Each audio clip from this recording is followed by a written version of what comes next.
your boy Big Daddy. Can you feel me?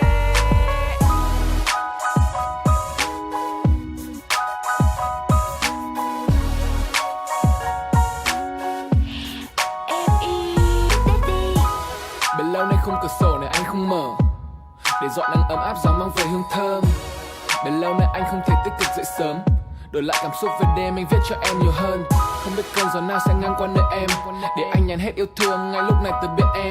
Vì anh đã yêu, đã feel một người con gái, nhưng có hay nơi anh tới sẽ là paradise.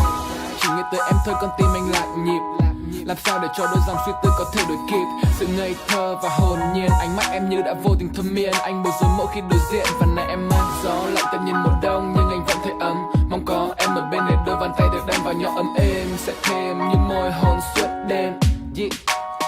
Nói với em con tim anh rung nhịp yêu thương, đôi chân anh sẽ đi kiếm em dù mọi phương. Nói với em không ai bằng em đâu, anh bối rối cuốn quýt mỗi khi gần bên nhau. Nói với em ngoan hiền, cạnh em quên hết mọi ưu phiền. You my only one and I love you my baby girl.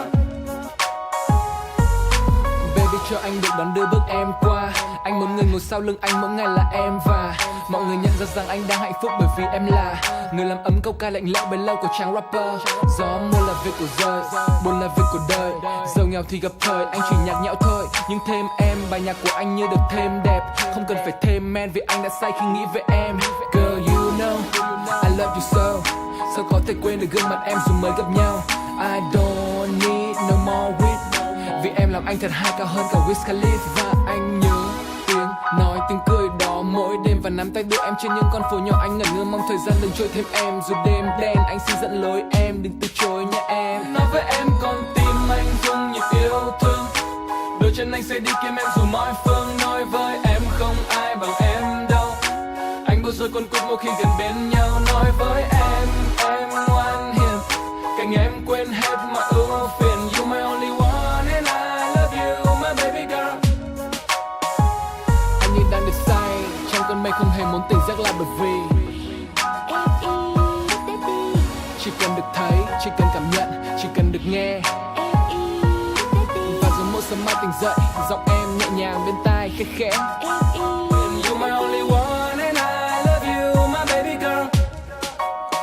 Nói với em con tim anh rung nhịp yêu thương, đôi chân anh sẽ đi kiếm em dù mọi phương. Nói với em không ai bằng em đâu, anh bối rối cuốn quýt mỗi khi gần bên nhau. Nói với em ngoan hiền, cạnh em quên hết mọi ưu phiền. You my only one and I love you my baby girl.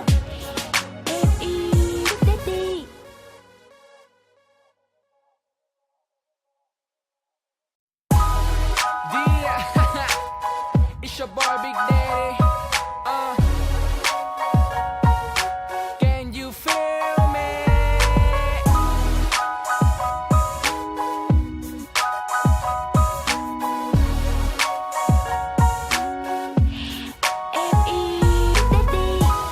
Bấy lâu nay khung cửa sổ này anh không mở để dọn nắng ấm áp